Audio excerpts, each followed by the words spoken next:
वो क्रूर नहीं था, वो बकलोल था। क्रूर नहीं था, वो बकलोल था। यहाँ पे उसको ना अपने मरने से सबसे ज्यादा डर लगता था। हफ्ता में ना अलग अलग कपड़ा पहनता था, सोमवार के दिन ये कलर, मंगल के दिन ये कलर। उसका हुमायूं का अर्थ होता है खुशनसीब, भाग्यशाली। खुशनसीब वही भाग्यशाली बोलते गधा कहीं का, खुशनसीब। लेकिन वो कभी जीवन में सुख शांति नहीं देख पाया। अब मरबो किया ना तो सीढ़ी से बिछला के, दीन पना यूनिवर्सिटी का बनाया था अपने लिए लाइब्रेरी, बड़का 3 तल्ला पे से सीढ़ी पे से गिरा। और राजा महाराजा घर में नहीं देखते थे, ऐसे ऐसे वाला सीढ़ियां होती थी, धर धर धर धर धर गिरा बेचारा का 206 हड्डी टूट गया। तो वो बकलोल था, जालिम नहीं था। ये ससुरा क्रूर था। क्या था? इतना जालिम था जिसका कोई हद नहीं। इसलिए इसके बाद कोई शासक अच्छा आया ही नहीं। इसलिए इतिहास में एक पैटर्न दिखेगा, अगर कोई वंश में एकदम क्रूर शासक आएगा तो उसके बाल बच्चे एकदम डर जाएंगे। बाल बच्चे क्या जाएंगे? डर जाएंगे। और डर जाएंगे ना तो शासन ही नहीं कर पाएंगे, कौन कमा करेगा, खराब कर देंगे सब, नाश देगा उन सबको। सबसे मुगल वंश में सबसे क्रूर औरंगजेब, औरंगजेब के बाल बच्चा चौपट हो गए। तो किसी भी वंश में जहां क्रूर होंगे उसके बाद वो क्या हो जाएगा? चौपट हो जाएगा। तो उसी तरह अलाउद्दीन हुमायूं सबसे क्रूर थे, तो चौपट होना है कि नहीं होना? हो गया। इसके बाद क्या हो गया? चौपट हो गया। इसे इतना क्रूर था कि इसे जालिम हुमायूं कहा गया। क्या कहा गया? जालिम। ये 5 गो शासक याद रहेंगे।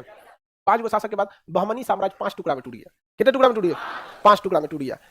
अहमदनगर, बीजापुर, गोलकुंडा, बरार, बीदर, कितने भाग में टूटा? 5। इसी में एक साम्राज्य था बरार जो भाग नहीं लिया। बाकी के 4 साम्राज्य मिलकर विजयनगर का अंत कर दिए थे। विजयनगर का अंत कर दिया था। क्रूर हुमायूं किसे कहा गया? संत अहमद कहा गया। संत अहमद, संत अहमद, संत अहमद शिहाबुद्दीन को कहा गया। इसे ना बहमनी साम्राज्य का नीरू कहा गया। बहमनी साम्राज्य का नीरो। नीरो रोम का एक शासक था। नीरो, रोम का शासक क्या था? नीरो। उसने पूरे शहर में आग लगवा दिया था। पूरे शहर में क्या लगा दिया? आग लगा दिया था। पता नहीं चला कि आग लगा कैसे, ये किसी ने नहीं पता कि पूरे शहर को किसने जला दिया। लेकिन इतिहासकारों का कहना है कि ये रोम को दोबारा बनाना चाहता था, इसलिए जलवा दिया पूरा रोम को। अरे भाई, दिल्ली जो थी वो पुरानी दिल्ली जो हो गई थी बहुत कंजस्टेड हो गई, तो नई दिल्ली बनाई गया, वो कंजस्टेड हो गए, तो दिल्ली एनसीआर बनाई गया कि जला दोगे पुराना दिल्ली। पटना में जहां हम लोग रहते हैं ये ओल्ड पटना है, एकदम कंजस्टेड है। कोई कंस्ट्रक्शन, मतलब जमीन खरीदो, जितने 2 फीट फेंक के बना लो, इधर छज्जा निकाल लो, 3 तल्ला जाएगा कि 20 तल्ला जाएगा, कोई 100 बना के रख दो, कोई नक्शा उक्सा का कोई मतलब उतना नियम कानून यहाँ नहीं है। कहाँ है? देखते हैं घर द्वार मोहल्ला सिस्टमेटिक है, सब चीज, कोई चीज क्या है सिस्टमेटिक नहीं। तो इसका मतलब आग लगा देंगे इसमें। तो नीरू जो था वो रोम में आग लगा, पूरा रोम जल गया था। आई बांसुरी बजा रहा था अपने महल पे चढ़ के, पूरा शहर जल गया। आई बांसुरी लेके क्या कर रहा था? बजा रहा था, बांसुरी बजा रहा था। हाँ, इसको पता, देख रहा था जल रहा है, इसीलिए कहा गया था रोम जल रहा था। नीरो बांसुरी बजा रहा, नीरो बांसुरी, इसलिए इसे बहमनी साम्राज्य का क्या कहा गया?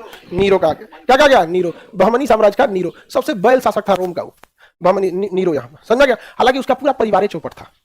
उस परिवार में ज्यादातर महिलाओं ने अपने पति को जहर दिया था। आजकल खाना खा राजा महाराजा सुकून से खाना भी नहीं खा सकते थे। जितने बड़े पद पे जाएंगे ना उतना आपको बहुत स्ट्रेस लेना पड़ेगा, उतना ही स्ट्रेस लेना पड़ेगा। हाँ, जहर कह दी थी तुम रामगुप्त, तुमको पता नहीं चल पा रहा है। हाँ, ये हो जाएगा। रामगुप्त को समझा रहा, लड़की लोग बताओ कहा जहर दी होगी? देखो सब समझ गई सब।